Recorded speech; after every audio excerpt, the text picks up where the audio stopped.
Well, good afternoon, dear viewers. You are watching the broadcast of the International Transport and Logistics Forum Promotion 1520. And just now we are done with the discussion on how to improve the efficiency of international cargo shipments. And then we'll continue to discuss the resilience of cargo transportation by railway in the COVID-19 era. And they will be looking for a compromise in this area. Now, I'd like to welcome one of the participants in this discussion, President of the Institute for Research of Railway Transportation Problems, Pavel Ivankin. We would like to discuss those mechanisms to improve the resilience of the freight rail transportation. But could you probably describe generally the situation in this segment? The situation is not that optimistic, but we have adapted to it and we are prepared for that. Freight transportation is declining compared to last year, and also the decline compared to 2018, one of the top years of the recent period. There is some tendency of a certain kickback in the Q4, so we might expect that this is going to be a more or less a positive trend, and then the overall decline in 2020 would be around 5% compared to last year. Also, when we're talking about a loss in revenue, then the operators actually suffered the most. They probably lost from 30 to 40% of their income. There's a serious surplus of rail cars in the market because of the lesser loads to be carried, and of course it requires some discussion between the railways and the operators, but this is a trilateral probably discussion, the operator, the owners of rail cars and the shippers, because if the rail cars are standing idle, this would decrease the speed of delivery, and this would also have rail cars standing idle in the track. So we need to have some solutions. So in that coming discussion, because I hope that we will at least try to find answers to those questions that operators have and the shippers. We'll come back to that. But what would operators need to do? Because you talked about a very heavy drop in the income of the revenue that they had from 40 to 60%. Some of the operators actually drew some lessons from the lessons of 2008, 2010 and 2014-15. So they are probably losing some in terms of their loads, but without much financial impact. Others were more seriously affected, those who were not ready or maybe were not able to readjust. And the high loads and shipments of previous years when operators were really getting enough income was basically the time when actually the industry was rehabilitating after the crisis of 2014 and 15. So Russian railways are meeting them halfway now, and they are not really charging any idle time for their rail cars which are standing idle. So they are also offering some privileges to attract additional loads. We heard yesterday it is plus 18 million tons, and for operators this is of good help. But generally speaking, as leasing companies themselves assess the situation, we cannot really expect very critical situation when operators would go bankrupt and leave the market. I don't think that this is something that we're going to see. The number of players in the market will stay. So a number of questions may be removed when discussing things with the owners of infrastructure. Digital tool, something that is gaining momentum now. Well, again, we already have very good digital services between the owners of cargoes and centers of transport services. To many operators, it has been already done. Some of the operators are already running digital services, but now we see a mass-scale implementation of digital tools. However, there are some issues remaining that coming to the railways and just, like to a truck service, ordering a truck in the morning and in an hour you will have the truck. No, this still cannot be done. So you need first to sign a contract, then you need to prepay, etc., etc. The Russian railways are, of course, trying to adapt, going in line with the trends, but it takes some time, not even weeks, to launch. And the president of the company yesterday said that we, captured the loads that have not been in the domain of railways, but this is already serious progress, because, just to re-engage people who were using trucks and more or less bring them into the railway sphere, I think that this is a good, promising start, and this will be captured, and the idea of the operator is to really make that switch of cargoes to railways. Pavel, how are we going to see the demand for the rolling stock? Well, here again everything comes in proportion. So if we're going to see a broader load base, then we will have also a higher number of rolling stock.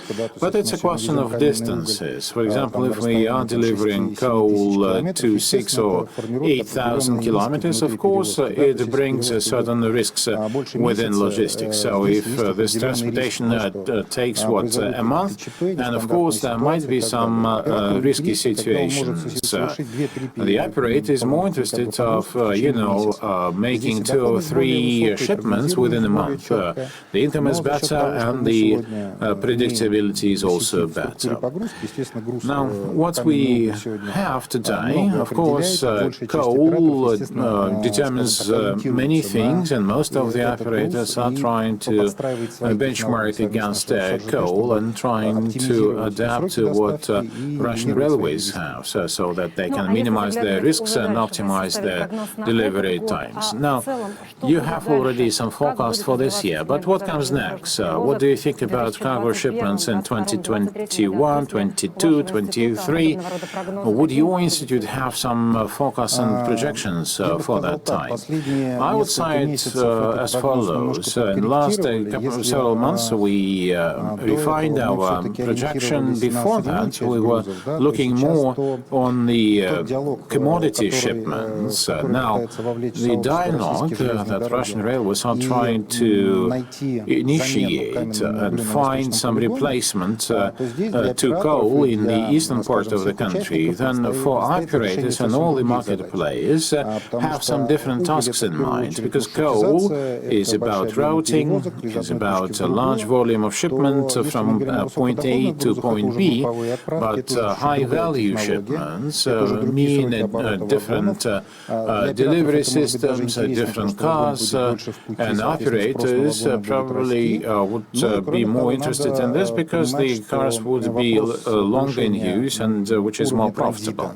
Also, the level of transit is still open in the eastern part of the country, and this competition between exports of Class 3, Class 1 and transit shipments, of course, would define the agenda for the next 2 or 3 years. And here we would probably give the pride of place to transit, because we're talking about higher speeds of transit and better quality of shipments, and later on, because we are going to see some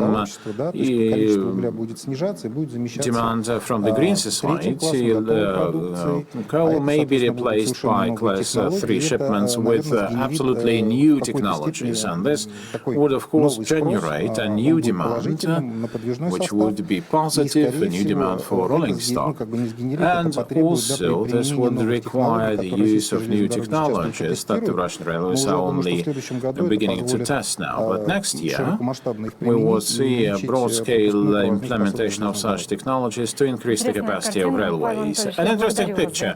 Pavel, thank you very much for your interview, and let me remind you that we talked to the president of the Institute of the Research of the Issues of Railway Transport, Pavel Ivankin. For those who have joined us right now, we're talking about the second day of the forum, which is the day of efficient solutions, and indeed the panel discussion that has just been over, and the future panelists will be looking for the solutions to the acute issues of the industry. The next panel will be about the mechanisms to increase resilience of cargo railway transportation market in the COVID-19 era. And of course, the Institute of the Issues of Natural Monopolies provided quite an interesting insight there. The structure of loading has remained quite stable. The share of oil and oil product dropped by 2.3%, and the share of coal grew by 1.4 percentage points. The overall dynamics of loads and shipments shows that there was some pickup in the 2018 with a following decline in 2019-2020. It was almost 1,290 million tons before in shipments, but we are going to see some decrease by about 60 million tons then. And any minute now, we're going to start a new panel for the mechanisms of better resilience of the freight rail transportation market in the era of COVID-19. And of course, we need to find such a compromise, and this is the right place to be looking for a compromise. And this is what Yuri Sarkyan said, the General Director of the Institute of Natural Monopolies. He said that in a period of crisis, the sites allow us not only exchange opinions, but also develop consolidated solutions on the most sensitive issues for the transport industry in general. And the key questions that are going to be discussed will be the surplus of rail cars, we just discussed that as well in the studios, and possible solutions and ways to improve the technology of transportation, hidden reserves and capacity of car turnover, routing the empty rail stock, and ways to sell them in trading or through an e-trading platform. Of course, for the first time, we're having this panel in the online format, and over 3,000 people actually were watching the panel online, and we're talking about a broader audience and viewership that's joint operators and users of that. So please use our venue of the forum so we can read the profiles of the speakers and their opinions of experts, and please also sign to our Instagram and Facebook web pages so that you would be in the picture of all the news of the forum. So dear viewers, you can also share from the words of some of the participants of this venue, and this is what we received in terms of their feedback.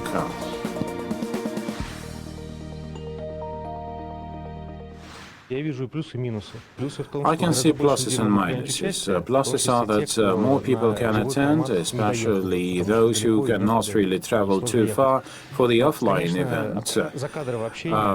But I mean, offline communication is still important. Hopefully, we will continue and restart that. Of course, we missed this offline communication, and this is one of the reasons why I am here and my company is here in this both offline and online regimes. However, in our today's situation, online is better than nothing, because this way we can have the ProMotion 1520 event stay in line with the life. So the choice was either do nothing or do something. So that's the way we have to live. It's a pity. It's important to meet colleagues, but, well, it is still better than nothing. Perhaps after this very difficult difficult period is over, digitalization would be a more comfortable phenomenon for us. I think we are actually focusing on manless or humanless technologies and focus on IT. And of course, there would be a bias in our industry and worldwide towards such IT technologies to be broadly used. For those who have just joined us, let me remind you that you are watching a live broadcast of the International Transport and Logistics Forum, Promotion 1520. The first time it is taking place in the online regime. In a minute now, we're going to have a new panel about the mechanisms to improve the resilience of the freight rail transport in the era of COVID-19, finding compromises. And participants in this panel will be very authoritative speakers and experts. Just let me remind about some of them. For you, Alexey Shilo, head of the services, Rashid Sabotailov, deputy director of the Russian Railways, Viktor Baranovich, general director of FKK, Mikhail Ivanov, deputy director of TUB, ZAUSIP, Alexey Druzhinin, the executive director of the Union of Railway Transport Operators, Irina Chiganashkina, member of the Presidium Union of Railway Operators, Pavel, Ivankin, president of the Institute for the Research of Railway Transport Issues. And the discussion will be moderated by Mikhail, Burmistrov, general director of Infoline-Analytics. Let me remind you that yesterday we also saw the signing of two contracts. So let us remember that the Russian Railways signed an agreement with the group Delo. The agreement was signed about the cooperation on container shipments, which was to improve the Russian railways. Signatures of the document were signed by Oleg Belazorov, general director of Russian Railways, and Sergei Shishkaryov, chairman of the board of directors of Delo Group. The parties are going to increase the volumes of transit traffic, cooperating with port infrastructure and sea lines, railway administrations of border and transit countries. And to this, there will be a more active exchange of technologies and information between participants in transportation at the seaport, railway junctions and during customs clearance. At the same time, the agreement is open, and in the future, other participants may join. We have a picture of this moment of signing.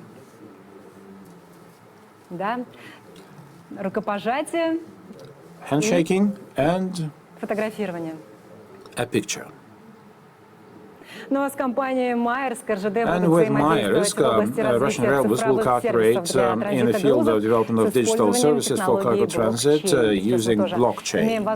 Now we also can watch the signing of that document. The parties also signed that agreement during the forum. The document was signed by General Director of Russian Railways, Deputy General Director of Russian Railways, Alexey Shilo, and General Director of Maersk, Zsolt Katon.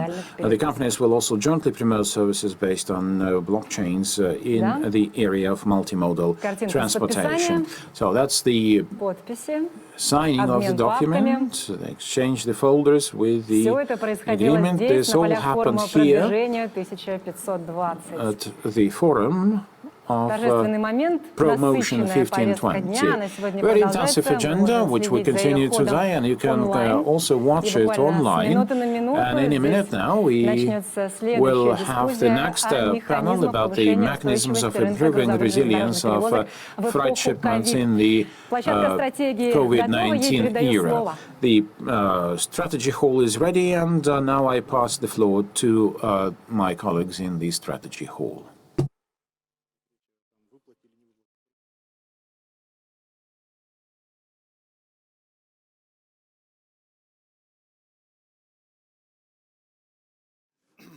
Очень много лишней информации с точки зрения времени.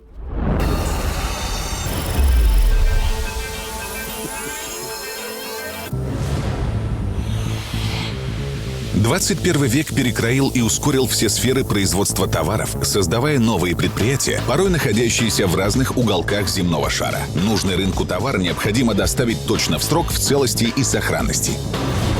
Для организации перевозки любого груза требуется согласованное взаимодействие всех участвующих в ней сторон. Это взаимодействие предполагает формирование оптимальной логистической цепочки поэтапных операций для осуществления процесса транспортировки.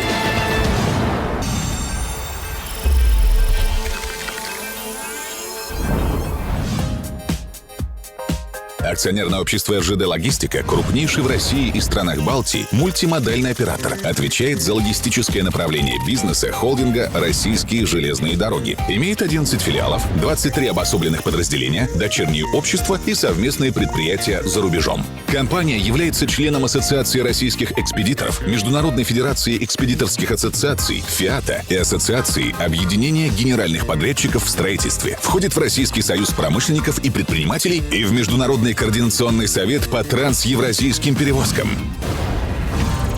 За десятилетнее существование более 6,5 тысяч отправленных поездов. Свыше 530 тысяч перевезенных ДФЭ грузов. Более 300 миллионов тонн обработанных грузов. 1 миллион раз наши грузы пересекали границу РФ. Больше 24 тысяч привлеченных клиентов. Маршрутная сеть охватывает более 30 тысяч городов. 18% на рынке 3PL и 4PL услуг. 172 миллиарда рублей выручки. Аутсорсинг более 100 предприятий. Более 1 миллиарда рублей экономии для своих клиентов.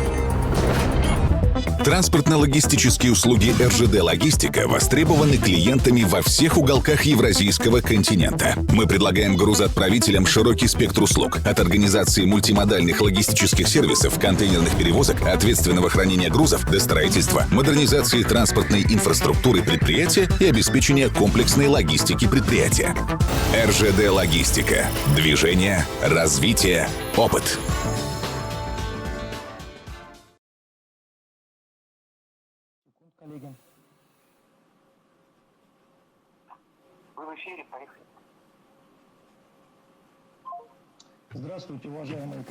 Esteemed colleagues, good afternoon.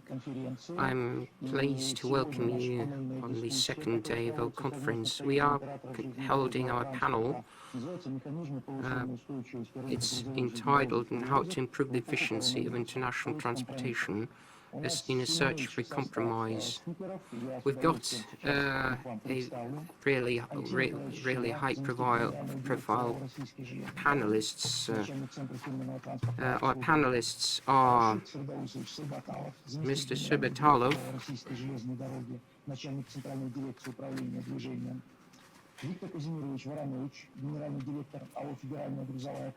Mr. Voronovich, a CEO, Federal Freight Company, Mr. Mikhail Ivanov, Deputy General Director for Development, Eurosip SPBTS, Alexey Shilo, Deputy Managing Director of JSC Russian Railways, head for the Center for Corporate Transport Services, and Pavel Larkov, Alexey Druzhinin, Irina, Chiganashkina, Pavel, Ivankin. The situation looks quite challenging despite the fact that in September, the business figures in September were moderately negative, and in October they were cautiously optimistic. But things kind of look shaky. Operating companies, expediting, dispatching companies, they must focus on attracting new freight into the network, because obviously the growth driver and the growth impulse has been no longer, which has emerged due to coal transports, no longer exists. We will discuss on how, on the one hand, logistics is a service function, and there is a surplus of wagons against the backdrop of shortage. Of course, clients feel confident in a situation of surplus of wagons, and this surplus has not yet hit critical figures, critical thresholds. It hasn't yet started damaging our industry, but there is a number. There are bottlenecks which worry a lot of us. But there are, of course, things which there are measures which can be implemented to make sure, to ensure the improvement of services and the improvement of logistics, because the speed of wagon turnover is a very important factor which might impact positively on the freight turnover. It will be something very positive for all market stakeholders. We are in a situation in which we must really do our best, and I would like to ask our panelists to address these issues. My first question is to Mr. Shilo.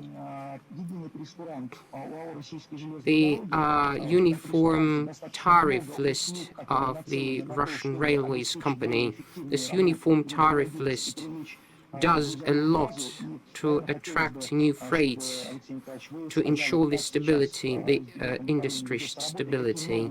What is being done in this regard, and what steps are taken to attract more freight into the network? I would like to welcome all of our panelists and all of our members, discussion members. I'm first and foremost referring to my colleagues, with which we have we have agreed, we have concluded kind of an agreement. The so-called water armistice, or water truce, to borrow the Book of the Jungle's language. We are continuing our work. We are continuing work on a system to accommodate Russia's biggest stakeholders, and the key component is an unified electronic service catalog. This catalog is comprised of software modules. These software modules, will be tested out. Are going to be tested out. Work on these modules has been finished, and we are going to roll it out quite soon. It's something which will be really be widely used, and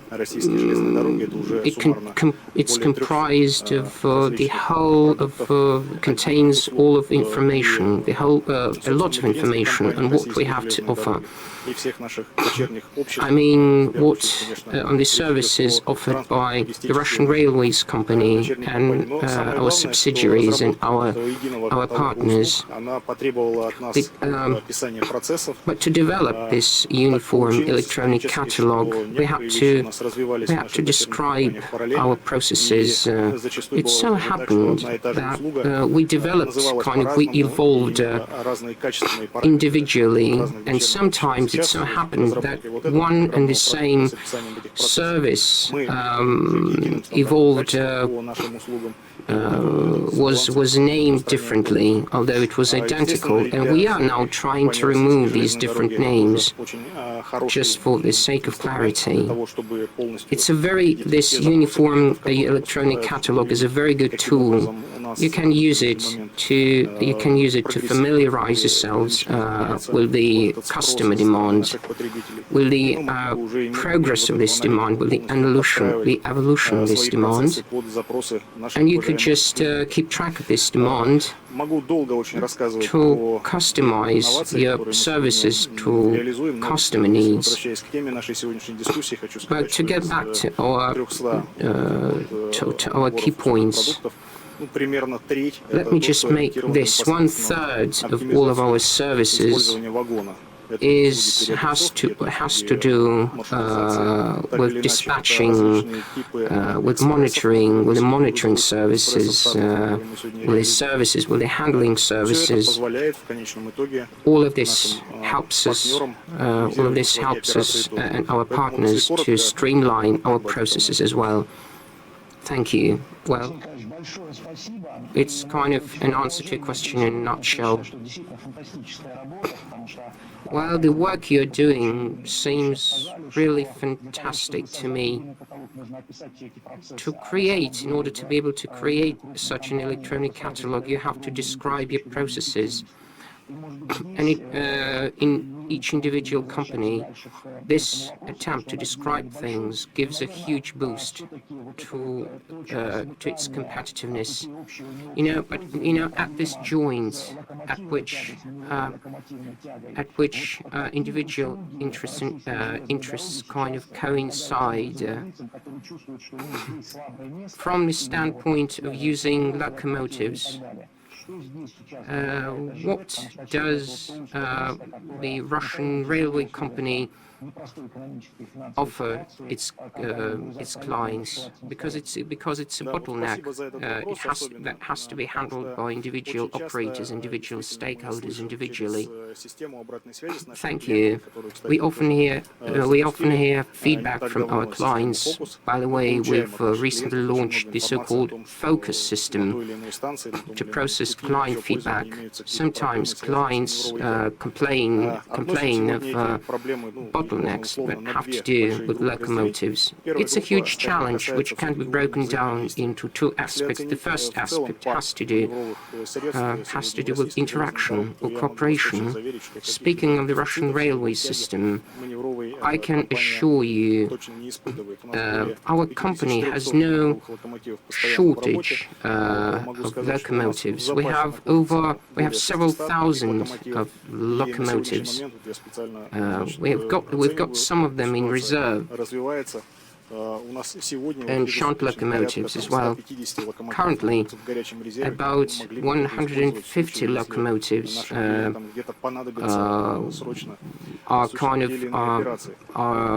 are waiting to be used any time. But speaking of interaction is something really important. And for economic reasons, we feel the need, we find it necessary to keep some of them at the ready.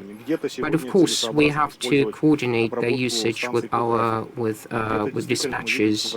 Sometimes we say, wherever we say they are beginning to use more and more locomotives, then we'll have to assign individual locomotives to that client. So the first aspect is about planning or an operative interaction with our clients. The second aspect, as we see it's highly desirable to make sure that all of the processes and transactions are be handled by professionals which specialized in it. For some reason, in Russia, logistical matters are addressed by freight forwarders and logists individually. They just they desire to have all of the services, to take care of everything themselves. But outsourcing these things enables our clients to just cut costs by 15 to 20%. And we are using our resources. We help to help them do it. Just to illustrate it,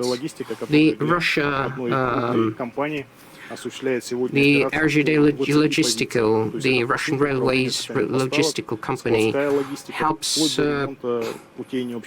handle logistical networks, offers a wide range of services. It helps use leased locomotives. About 30 locomotives, shunt locomotives, are now being used by the federal logistical company.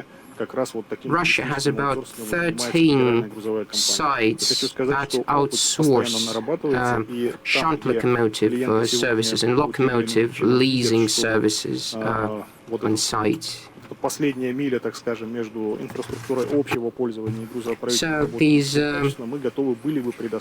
in this situation, in the current context, we'd be happy to render such services to individual clients and help clients cut costs. Thank you, Alexey Nikolaevich. Well, I have the pleasure to ask you questions. Please ask your questions in the chat box.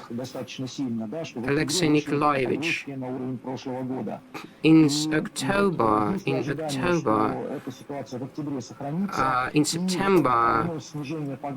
the loading figures reached last year's volumes. Let's hope the situation will extend into October. Do you think the situation will persist? We'll have to correct these figures. Our company is working hard to maintain this trend, and we interact with our colleagues to maintain this trend. Of course, there is a slump. We are experiencing a slump in terms of carrying oil products or black metals. But speaking of freight that requires smooth operations, construction materials, coals, we are doing well. Yeah, speaking of coal, our growth is 24.6%. So the trend is quite optimistic. And we are working hard just to make sure last year's loading volumes be met. I don't think I'll make a revelation.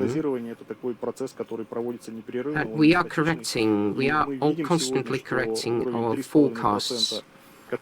This figure, 3.4%, which we viewed as optimistic, and we believe this figure of 3.4% can be reached, definitely can be reached.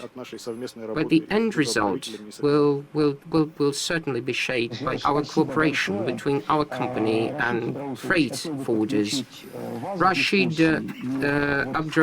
Mr. Saibatalov, please, you have the floor. To collect provided cargo is something that concerns all consignors. The question related to the routing, there's quite painful subject related to formation of the route for the general networks, but I'd like to not ask just this question, but touch upon the subject of general nature, improvement of the routing level. What do you see bottlenecks, and where's the responsibility zone in these bottlenecks? Where's the operator, where's the railroad? Good afternoon, everyone. Dear colleagues, Mikhail, company Russian Railways systemically works on improvement of the routing, because we understand that this is one of the key components for increase of the speed of conveyance of cargo, shortening of the turnover time, improvement of the usage ratio, and due to this work during last 4 years, the level of routing increased more than 6% plus and has reached about 53%. Of course, if we consider the diversity of the cargoes, there's quite noticeable differences being observed because formation of the routes is being impacted by the opportunity of infrastructure of the consignor. It's the number, the length of the non-common tracks, the fleet of locomotives that are proprietary for these enterprises if they service their sidings with the traction. Now, if we use examples, very actively, this question has been worked on by the forwarders of the coal, or as the consequence, percentage of the routing for this nomenclature reached practically 88%. Last years, also we see activization of operation on this subject in this direction of the consignors of the petroleum and the liquid cargo. The situation that happened on the global markets of the petroleum products and OPEC Plus will slow down us, solving of this problem, and the oil people are lagging behind from the coal people, sometimes 2 times. Would like to have petroleum cargo go in direction of the seaports, should be routed at the level of at least about 60%. Besides, we see that this year we had record level of the grain crop in Povolzhye. It has to do with the other regions, and today, based on the results of September operation, loading of grain increased by the factor of 2 and past the level of the last year. And the last times the grain people also ask to organize routing. That's what we do, but unfortunately they're not ready to form and give us grain fully that will be enough for the route of 71 rail car. This is the length that the Russian railways allow to pass through the network. So we have to draw, and we work on this together with them, and we will solve this problem. So this work will continue, and the help to this work is the appearance of new locomotives with increased traction characteristics that in principle will do a lot to make sure that the level of routing increased and exceed 60%. Thank you. Thank you very much, Rashid. So maybe another point regarding routing. There is a number of technological solutions that are peculiar to the Russian railways for acceleration of the turnover. Last year during Sochi conference we discussed the question and innovation that railways did in order to use the fleet of gondolas in Kuzbas city and the ports of Far East. What are technological solutions today you see the most promising in order to make sure that we provide efficient management of the fleet of the rolling stock? Thank you for your question. In my view, turnover of rail car should be divided into components. It's turnover of the loaded car and turnover of empty car. Because if we say that current year the turnover of the car is 16.3 days, then in general increase happened because of the presence of the rail car in empty state because of the non-demand.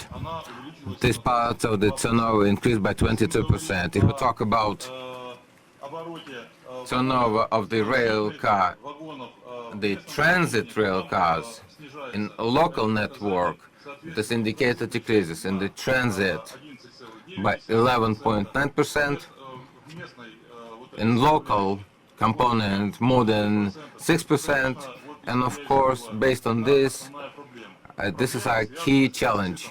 The challenge is shortage of the fleet for the freight operation. If you talk about loaded cars, and this is what we meant, in order to even more accelerate turnover, then one must understand that why, under this condition, we need to do it. In order to have more rail cars undemanded, and the rail cars occupy infrastructure of the RZD corporation. Otherwise, in order to make sure that these rail cars by the owners, the operators, purposefully placed on the tracks of general use through the contracts with the owners of the networks. Today, turnover of rail car is not the goal itself. Usually this question is being worked because of the shortage of the rail cars. I don't think that we need to actively do it, because acceleration of turnover is additional resource and additional cost. However, in order to, let's say, increase throughput by increasing of the throughput capacity at the directions towards the eastern ports, we take technological measures. They first of all relate to the increase of the weight of train, acquisition of new locomotives. This year we buy 108 locomotives with distributed traction that will allow next year to drive 15 trains from Kuzbas of 7,200 tons to Vladivostok. To drive these trains through BAM, we buy 36 3T TM 3-section locomotive, the heavy locomotives. And of course, we would like to make sure that 44% of the fleet of innovative rail cars that work on the eastern network, I mean with increased axle load. From the south, next year, they will be relocated eastward. It's our goal.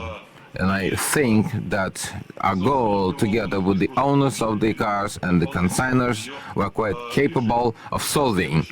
The next point, unquestionably, the technical innovations that have to do with virtual coupler, with application of which we can cut inter-train interval from 17 minutes 2 times up to 7, down to 7 minutes.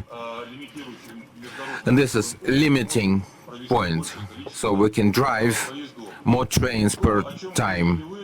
What you are talking about, universality of the rolling stock, is a very important question. It's important for the loading East Siberia Railway and the ports, because it allows to minimize treatment of the port stations, near port stations. It allows additional reserve to increase volume of loading. Today we have agreement with 16 operators that work according to this principle. I will not mention them. I think they know each other perfectly, and of course the objective is that in this pool to engage more operators and more rail cars. It has to do not only gondola cars, it has to do with tank cars for mass cargo, and the coal loading stations, oil filling stations, construction load for the construction load rail cars, and they will operate with high efficiency. Thank you very much. We have questions from our viewers. Please hint us, can you assess the number of the trains on the in Oktyabrskaya and Far East and North Caucasus railways? And our viewers are asking, how do you solve the abandoned trains? Today, I wouldn't say it's a big problem. The problem was in the first half of year, because for every railway there were left about 100 empty trains. That was a problem. Today's situation is much better. Yes, certain segments we do planned maintenance. By the end of October, we will continue this work. It has to do with the Eastern network railways and the Northwestern, such as Oktoberskaya, Northern Railway, Sverdlovskaya, Southern Railway will work through November. If the trains are left, it happens for several reasons. One of the reasons is such: somewhere ports don't handle amounts, volumes at the near port stations. They don't provide the windows for the infrastructure maintenance, and limitation on the throughput purely technologically. We, for regulation of the train flow, we apply this measure. Today, all railways are workable from the standpoint of presence of the throughput capacity, and the number of the abandoned trains will be raised after completion of the maintenance works. It will be, I think, in the first decade of November. Thank you. Thank you, Rashid. I won't let you go yet. From the standpoint of the maintenance and the windows, please tell us, what do you think the first half of the next year? Will it be as much complicated as this year? And whether the situation that we have now will continue next year?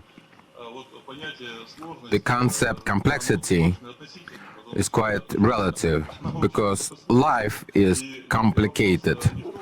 So it's not the question how complicated it is for everyone, but the action and the circumstances. We count on that with the forecast of the freight base that we have and the volume of the track works that we consider for the next year, and it will be clearly not higher and maybe even slightly less. Everything is being calculated and computed, and it's under consideration. Our situation will not be worse, clearly, due to the measures of which I told you right now, and presence of new locomotives and application of new technology of driving of the assembled container trains. Situation, I think, will be better than it was in the first half of the current year. The main thing now for us is that owners of rail cars clearly have to work on the end of current year and first quarter, I think even first half of the next year, since we'll have practically surplus of the rail cars, and during that period, so that the rail cars are not on our infrastructure and don't hinder movement of trains, I'd like to ask all esteemed colleagues to look at where they decide parking zones for the surplus rail cars.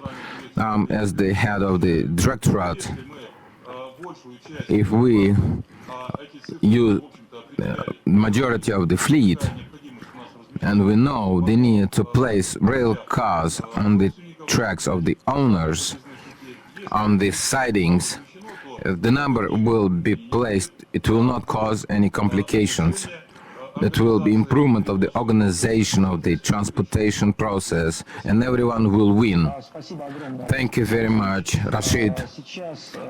Now, question from our viewers for Alexey Nikolaevich Shilo. Alexey Nikolaevich, do Russian railways plan to increase transparency of automated systems, including tram system, for the users in terms of limitation of infrastructure? So it's continuation of which Rashid spoke. Yes, thank you for your question. First of all, to continue of what Rashid Ferdowsevich said, just two words I'd like to add, and it's very important component regarding next year. We actively work with the consignors in terms of planning parameters of the next year. Key summary that we can make now, that all our clients, majority of our clients, adopted to the situation with coronavirus infection, which we have now. Oftentimes there's question, how do you assess the second wave situation? We count on, our consignors count that next year will be much better. As for transparency, we do a lot of work, as you know, let's say, of delivering information about transportation to our clients. Every client can, free of charge, during transit time, can see the status of rail car. We provide free of charge information for the railcar owners, for our operators. The approach of the company is quite simple. We declared our approach, and more information our customers have, better, and they will handle the cargo and the rail cars, and technological process will win. As for limitations in our informational systems, I should say that tram system, it's cargo goes through 50 checks, and the rail car will not be filed with the loading capacity if the treatment capacity of the consignee, such as seaport, it has to do with this. But the quality improvement of these parameters, I understand why you asked this question, is because clients not always can compare the limitation that comes to the tram system with assessment of the situation, what happens during trip of railcar. And the question comes oftentimes, I can say about novelty. Another novelty is dynamic loading of network program. It will assess the assessment of loading of network. It will be done not like it is done now. We see de facto where we have bottlenecks and traffic jams. We can predict traffic jams. We will understand that with high probability, at given day, we'll have complication with filing of the freight in this direction. We will solve this problem and increase transparency, which our clients want from us. Thank you, Alexey Mikhailovich. To understand you correctly, that what you said now is the question of now, 2020, 2021. The system will be operational. We hope that the system is operational this year, and we'll actively use it in 2021. With the colleagues from the Central Directorate of Movement, we work on testing of this program. Thank you very much. I feel like this is, let's say, the most efficient and professional answer by the contractor in response to the customer. Because for the freight owner, especially for large companies, crucially important is situation related to the forecasting. With great pleasure, I'd like to give the floor to Viktor Kazimirovich from the Federal Freight Company, the operator from the General Network operator. Unlike other operators, to some extent, talk about the expectation of the customers. Maybe the first question to continue the topic that was specified by Rashid Ferdowsevich, such as whether we need to accelerate turnover of rail car. If we accelerate rail car, will we have surplus of the fleet, and part of the fleet will be undemanded. Federal Freight Company Federal State company has a lot of gondolas not used for transportation. In principle, is the measure that the operator always uses in case if there is a surplus. Please tell us about it. How do you manage this mechanism? So on the one hand, and on the other, just to expand on the topic touched upon by one of the previous speakers, I'm referring to the services which are in very high demand by wagon operators in order to improve the quality of the service. Well, we believe wagon railway car surplus is something typical of the market, of the railway market, and surplus is even more typical than deficit or shortage. The question is, how fast does it appear?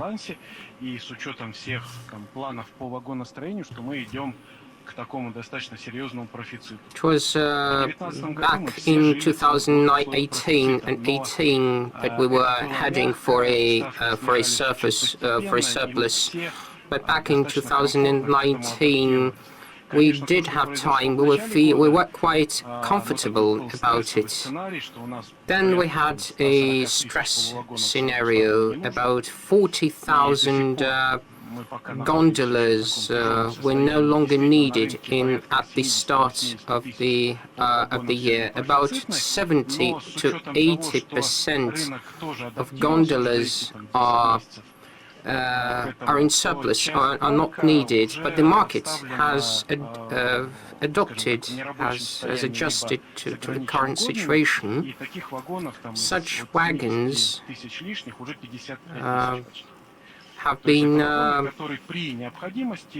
now standing idle in an idle mode. Some of them are kind of damaged. We can repair them. We can repair them within in 2 or 3 weeks' time, but there is no need for it.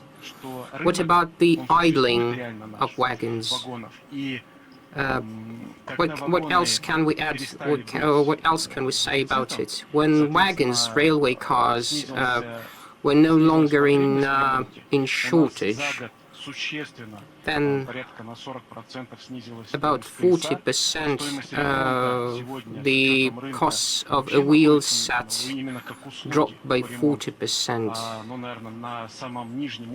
So the cost of repairs has hit all year minimums over a matter of 11 years. So the cost of repairs is very minimal.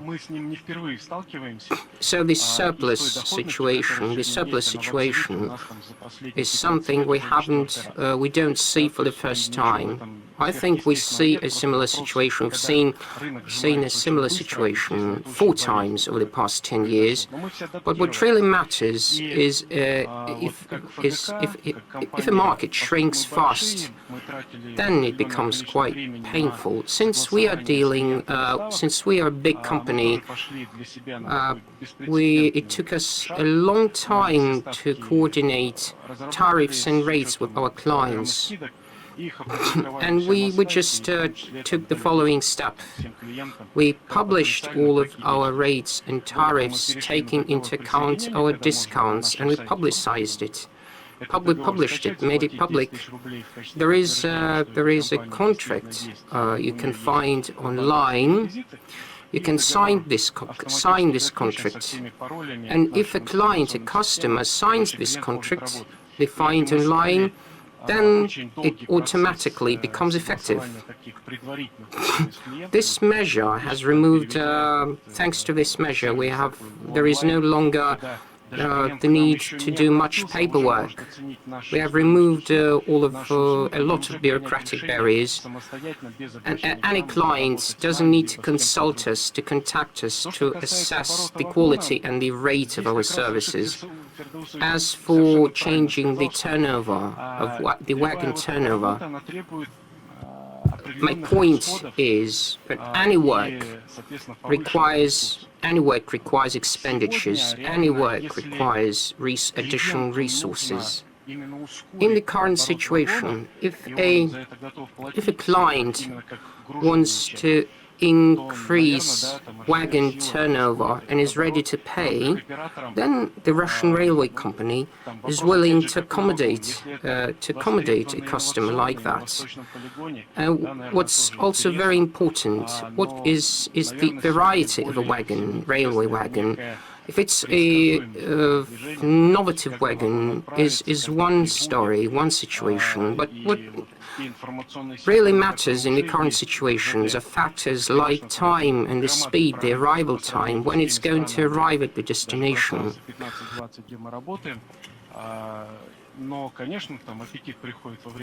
Of course, people just like improvements, like good things, and people wish for themselves is to handle things like in Yandex Navigator, just to be able to know if they order a railway wagon, they want just to be sure it will arrive at the destination in 5 days from now. You know, it's like using Uber taxi. If we know that a wagon is moving, is in motion, or is located at a station, we want to know its status. Of course, like car navigators show us traffic jams, where there are traffic jams, where there are no traffic jams. A similar approach is desired by clients. And this will remove lots of problems, lots of issues. Well, a well-coordinated arrival time and departure time means predictability. That's why it's so important. And again, this predictability is something our partners, consignors and consignees really need, because our partners, consignors, consignees have to plan their resources, they have to plan their times, because they have to plan lots of things ahead. And you know, the truth of the matter is, we don't have to fight lots of things. We don't have to fight lots of things. We have to just streamline some of the things.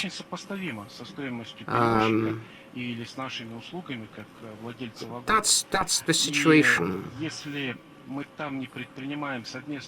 If we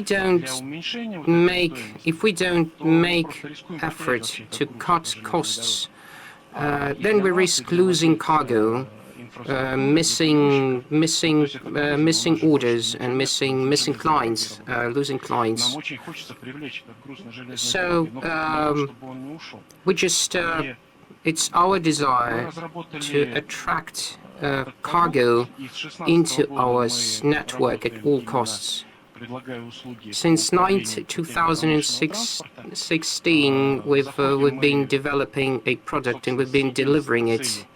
And we've entered the market with this product.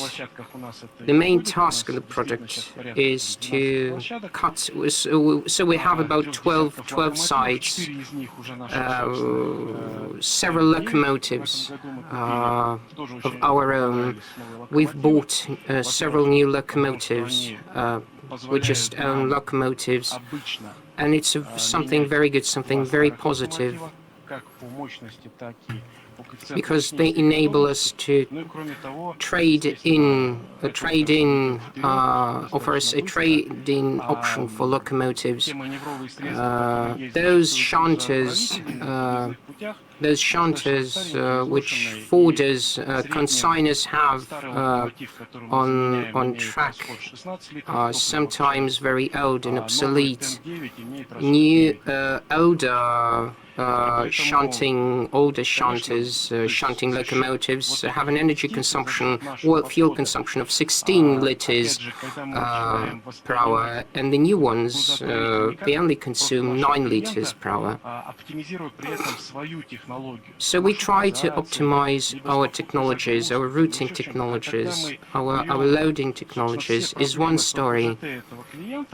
But it's a different situation when we try to embed our processes within the client's network. In other words, different shunting operations, the washing of railway cars, having to pay for the disposal of coal wastes. So we have created new approaches.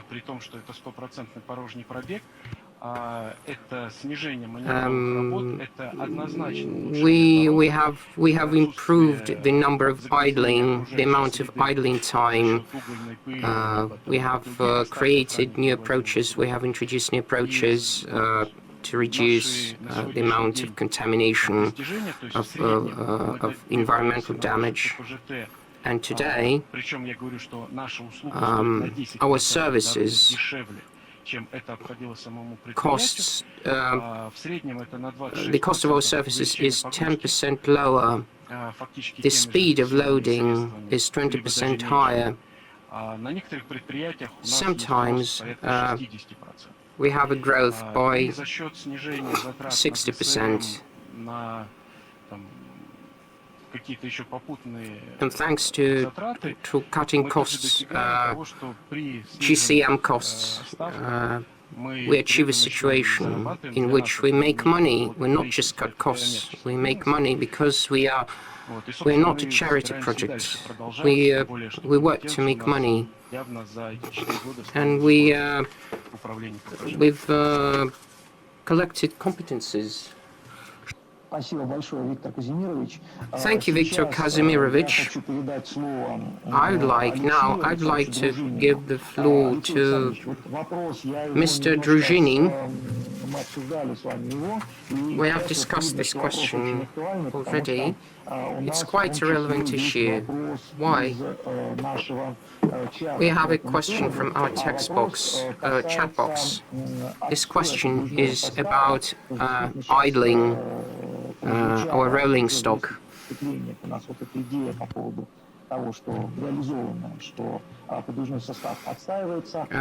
Because we've always heard this thing, we always heard our speakers say that we have to idle our rolling stock. But what can we do? What can we do about the money we have to pay for the idling? I've heard you are doing some work in this regard. Thank you, Mikhail. Thank you. We are trying to overcome these challenges. So one of the options is to increase the situation, is to improve the situation that has to do with the idling of our rolling stock. This can be optimized on the rail tracks of shared usage and of not shared, which are not collectively used. Our partners have been gathering data on the throughput capacity of tracks which are not in common usage. И на счастье нет. just to get an idea of what's going on. Мы считаем, что помимо путей We believe пользования есть that еще и потенциал speaking that тех non-shared, non-collectively used станционных путей tracks, пользования, they do которые have находятся potential. на остро дефицитных направлениях. They have potential. They have throughput potential. We could still tap into. But I think we could load. We could use these non-collectively shared tracks for idling our rolling stock.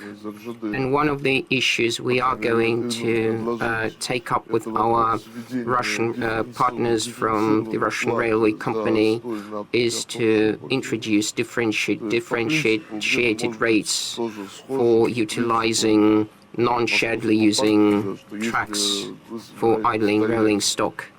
Yeah, it's like if you want to stand to idle your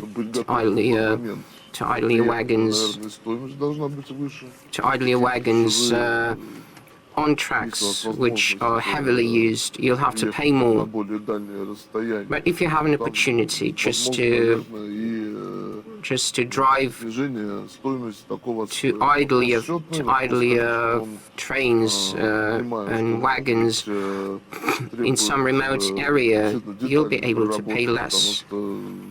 This issue requires most thorough attention because we have to balance out lots of things here, like the tariffs, the fees, the loads. But you know, changing fees, idling fees, depending on their location, on the idling location, is something very useful. Besides, we are working on this issue in coordination with our RGD colleagues. We are also considering the possibility of introducing some reduced idling fees for railway wagons, which are going to be idled over long periods of time. So we might consider some discounts. I think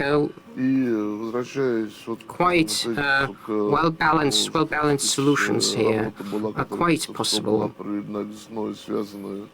Speaking of the work, of the situation, and of the work we did to identify idling locations. Well, I think it would be quite an exciting. It's something exciting to create an interactive idling map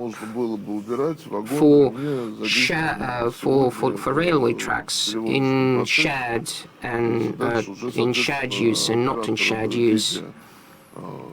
And railway operators, wagon operators, could use this map and they could just see the locations, the fees, and on the basis of these various factors like the location and the fees, the idling fees and idling locations, they might make their decision. Well, I think we could also empower the Russian Railways company to represent owners of tracks which are not in shared use. Kind of enable these individual owners of such tracks be kind of a front organization, to serve as a front organization for such operators and for such owners. Just not for clients not to have to sign contracts with each of them individually. I say this option has potential. Mr. Saybatalov, please, do you have anything to add, in this regard? Well, I think it's quite an exciting idea. Well, I think it should be and could be further discussed. Please keep in one should keep in mind that moving rolling stock at a distance will also require some money because we'll have to divert them from the locations where they're not needed, or we must change the situation in such a way as to route such railway wagons to such idling locations immediately from the loading sites. Interactive map, I think, it's not only necessity to mark Russian railways in terms of acceptance elements of the Russian railways, but also opportunity for the owners of the sidings in terms of the collaboration and agreement with them, even if it's not confidential information or commercial secret regarding the rates in terms of placement of rail cars on those tracks. The rail car owner, the operator, will have opportunity to online see where's the nearest parking site of the undemanded wagon, whether the price fits the needs, fits the bill, and make decision. Of course, let's work on the subject together. I think that the future is the outlook is quite good. Rashid, thank you very much. And now I'd like to give the floor to Irina Chiganashkina. And perhaps we can touch quite painful subject we can dedicate to the disconnection repair. In the plane of the question related to the acceleration of the turnover of wagon, the topic deserves attention. Irina, the floor is yours. What do you see bottlenecks, in terms of bottlenecks? Maybe it's difficult, maybe it's not difficult. What can be done to accelerate the turnover of a wagon and to make it more understandable and clear for the operators? Yes, thank you very much for the opportunity. Yes, I'd like to argue with the colleagues who state that turnover of a wagon with situation of the surplus is not the most crucial item, because idling rail car requires less cost for maintenance and storage comparison to the working fleet. The working fleet needed to service the needs of the clients. If the turnover is down, the needed turnover fleet is less costs at present time is needed to maintain needed fleet, and this is very substantial. So the rail car should go to the idle that needs to be repaired in depot or should be overhauled, putting into the reserve. We can offer better solution for the consignor that can be difficult. Also, acceleration of turnover allows to decrease the error of determining time of arrival to the place of loading. So, in the situation with the surplus of rail cars, turnover of wagon is no less important. And of course, all our measures, inclusive of measures intended for perfection and modernization of rolling stock, must carry acceleration of turnover of wagons. We mentioned virtual couplings. If virtual coupling helps to increase throughput capacity of certain area of railway, but how to work on the turnover of rail car? We know that rail car стоит в ожидании standing, многих операций на сортировочном waiting for the operation at the marshalling yards, passing certain segments of railway. Для того, чтобы оператор мог In order for the operator to afford something, видеть, что he наконец-то must see that finally the time of delivery of cargo is accelerated. That was not reviewed and didn't change for a long time. How the aforesaid disconnection repair can influence the turnover. Last year we conducted analysis and we noticed that disconnection of rail cars and disconnection repair TR2 divided at 60 by 40%, 60% of rail cars disconnected before beginning of transportation and even 40% on the way. At present time, we're saying that TR2 is current repair underway is seriously longer and more complex in terms of paper, contracts, and so on. Today, Russian Railways cuts the number of the repair shops. Maybe it's justified, and rather, situation with the placement of the current repair should be compared to the increase of the guaranteed length ranges. It's positive the ranges increase and the disconnection repair should be shortened, and then immutably disconnection for the current repair should be shortened. In the situation with the current disconnection repair carrier, in the given situation at present time, carriers, Russian Railways, should take all measures for the quickest organization of repair and release of rail cars after repair.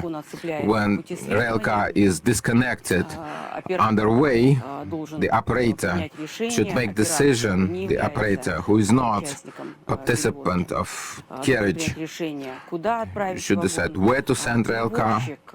The carrier in this situation is waiting for the request, whether he repairs the rail car or VRK or some other enterprise repairs the rail cars.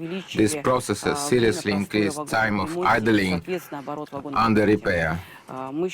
We believe that shifting the disconnection for repair is necessary at the beginning and final operation. In this case, operator, the cargo owner, will be easier to efficiently, technologically to repair rail cars. Only at the initial and final stages it is possible to have market situation to organize current disconnection repair.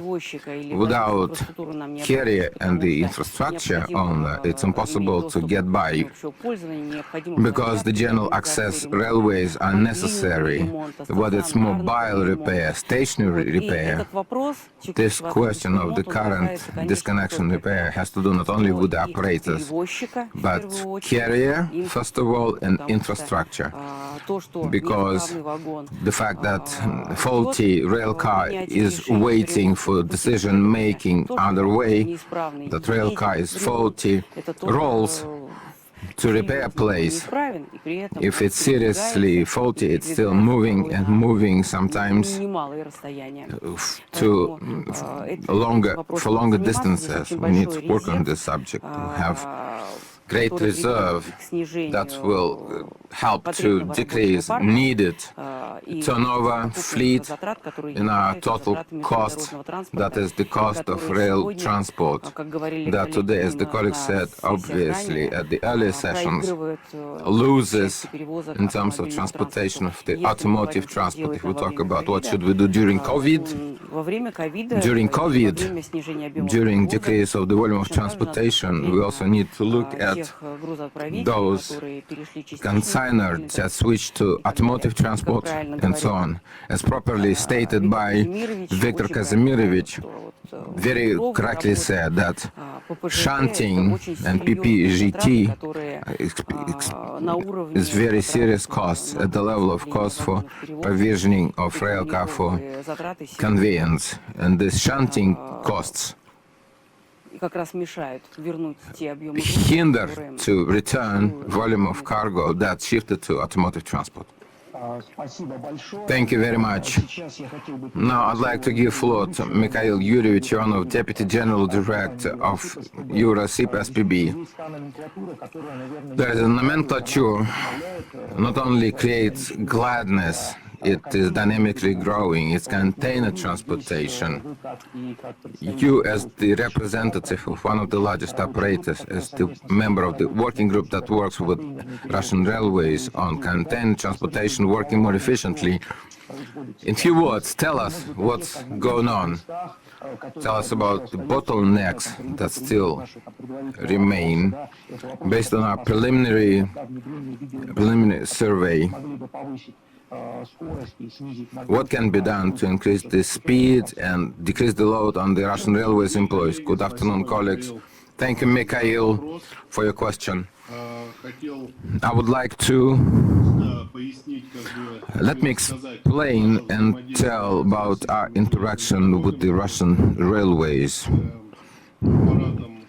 and with the apparatus of the patented Central Directorate of Movement created working group that discuss on time very relevant, very needed questions regarding the market of container transportation. It's not only creating gladness, they maybe create sorry because they need to work 24/7. And through the working group during the union, within the union of operators and interaction with the Center of Patented Service, with Alexey Nikolaevich, we have full contact in our working group that takes place every 2 months. Every time it looks like it's internal and external development. We have forks in our working group in separate questions that interrelated technological processes and technology of working with container trains. It's creation of the regulations, it's tariff creation, and the fourth direction. Starting from June, we started very important topic that we asked time ago, the planning of transportation, tariffication of the fleet and tariffication of the transportation. When information travels at the level of each railway and sent CFO about the container train during months, we correct, especially it has to do with Rashid Ferdosevich said that the eastern network where every track is in deficit, and with the carrier we understand.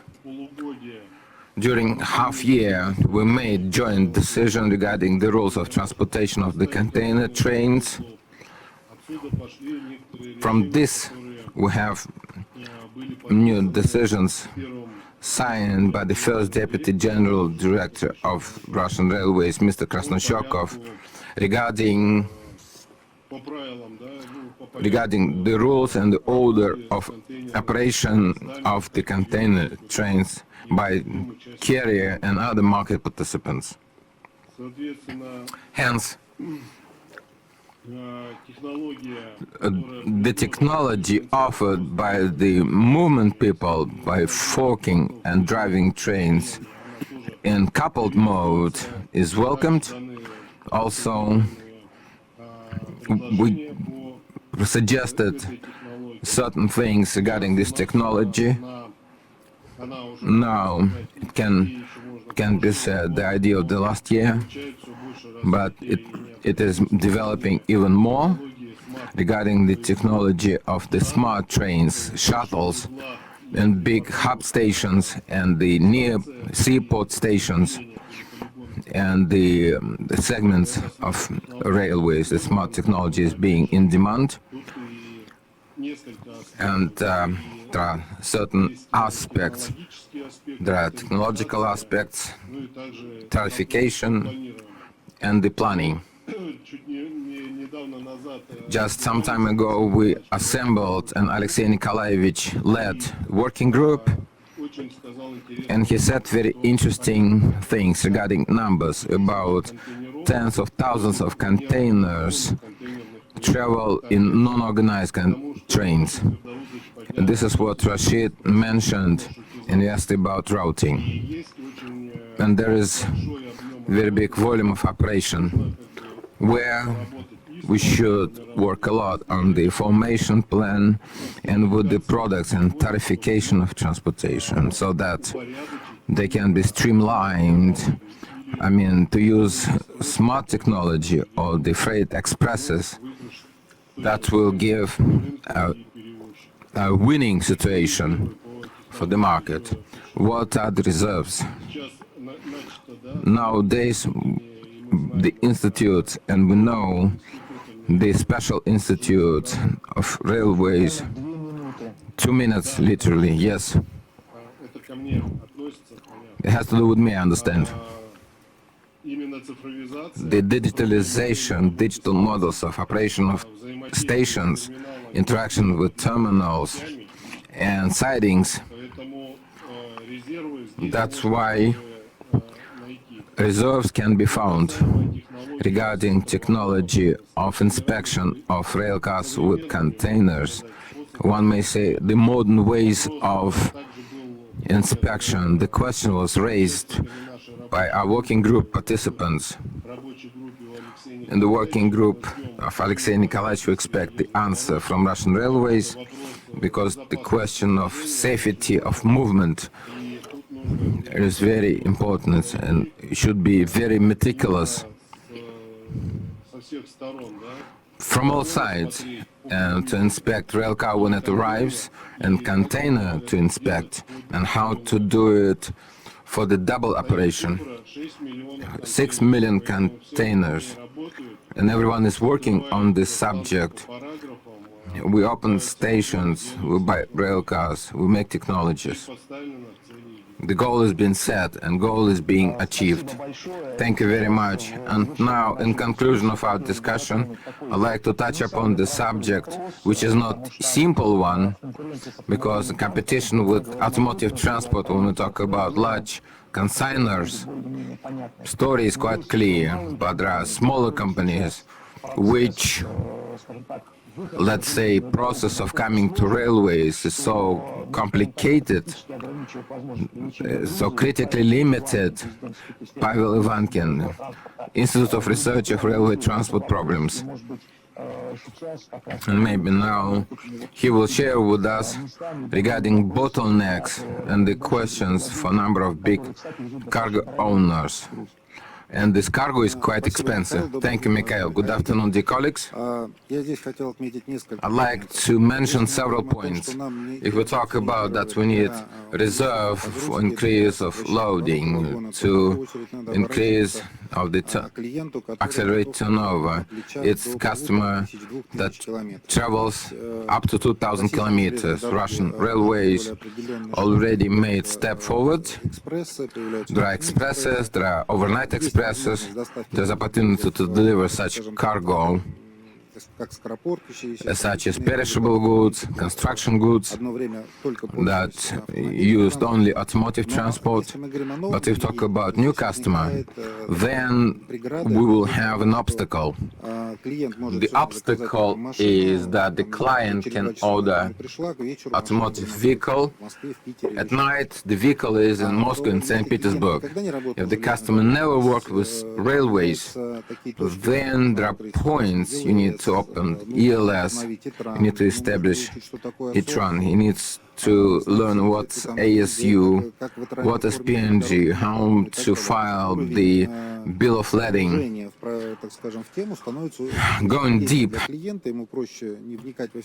to easily get into details to work with automotive transport. In terms of containerization, what we see, it's easier. Container operator assumes part of the function, and the sender of one container doesn't go deep into the details of interaction with railways. We see good experience of Transcontainer, who practically for all consignors is the carrier and provides certain services. In this portion of the issue, maybe not all of them, but part of the operators will have chance to work on terms of the carrier. We have strict schedule of day express, overnight express. We have understanding that the operator engages small or carloads. We form the consolidated train. If the operator should pay for the 71 virtual, it should be flexible tariff policy and optimization of entry to railways. A lot is being transferred to the digital, and railways travel fast in this direction. If we talk about smaller conveyance, they're efficient. We need 2-3 loadings per month and control all schedules. Here, it takes certain finalization. The customer today faces with difficulty to get into the subject if he never worked with railways. For many operators, they have proprietary port, proprietary wagons. Transport safety question is very acute. Sometimes the wagons were not delivered. The movement was problem. The disconnection repair. From one side, you need to enhance the control at the entrance on infrastructure. The general usage tracks don't want to tolerate faulty rail cars. Where there was braking, it's not the guilt of the operator, not the guilt of the cargo owners. But when everything is together, it's not clear who is responsible for what. When we understand who is responsible for what, the process is being systematic. We touched the subject of the abandoned trains. Majority of abandoned trains goes, according to the code 99, from West Siberian railways through the guilt of the consignee. If you say that there is shortage of locomotives or locomotive drivers, 94th code is prevailing. If you look at the first half year, according to 94th code, South, East and Gorkovsky Railway up to West Siberian Railways, they were far away. All these issues, they seem to be too far away. So, while all of these issues are kind of seem too distant, but they're part of the issue, they're part of the situation. Well, we have to address issues like abandoned cars or decoupling for repairs. But on the other hand, we must not abandon our clients. First they're faced with one issue, then another, then they have to download some software they can't really handle. It's not a good way. It's not a good course of action. Yes, we have managed to attract a lot of clients. But, these short distances of up to 2,000 kilometers held very much promise. And I think we should look more into it. to be able to attract new clients. So Pavel Anatolievich has raised a lot of delicate issues. Well, I'm looking forward to your... I need your feedback. I need your response. As it so happens, the Russian railway company could also make a contribution here. Okay, please, Mr. Shilo. We've addressed lots of exciting and challenging issues today, and some of them could take up a lot of time to discuss. Speaking of Irina's statement and the point she's made, today operators, as is seen by Russian railway providers, railway operators and cargo operators are fully fledged members of the process. If we act on this assumption, we must view the situation as such. Well, as I see it, those operators, cargo operators, who will just want to bring their railway wagons onto the market and leave it there, they will lose out a lot. They will lose a lot. But those who will keep track of the wagon and keep track of the customer needs, they will win. They will surely win. Now we are talking about ordering wagons with absolutely new specifications and characteristics. Speaking of idling and parking, wagon parking, the Russian Moscow has streamlined some of its parking procedures for railway wagons. Well, if we differentiate fees for using our infrastructure, we are not afraid of losing out revenue, tariff revenue. Our infrastructure is made for carrying goods, and it must be used as such. There may be some underused capacities, and we may tap into this potential, like allowing operators to idle their trains, to keep them there. And we believe the fees for using collectively used infrastructure must take a lot of factors into account, including indirect expenditures.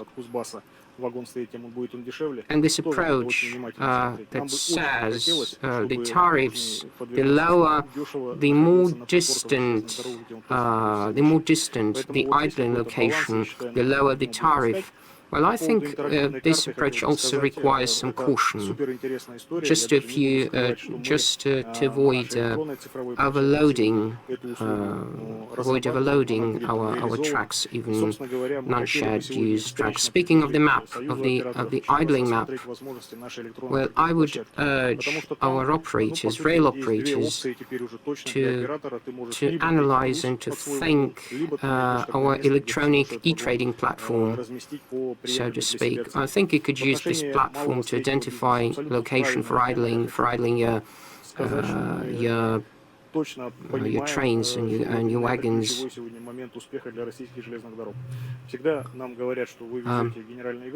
We often hear people say, you carry goods, you carry general goods, and it's the main source of your income. But it's not the case. From the standpoint of our income, if we break down our income, 16% of consigners who send small parcel goods, small amounts of goods, they generate 16% of our income, 40% of our income, and we'll have to fight for them using tariffs, but not only tariffs. It's not the fees and the tariffs which really matter to our operators, but the speeds, the timeliness, the punctuality, and information. transparency. So, we must make sure we grant easy access to our services, and liaising with our small size operators and small size clients are something which is really important. We are wrapping up our session. We haven't answered all of your questions, and I will please send your questions to us. I will just make sure we won't leave your questions unanswered in the chat.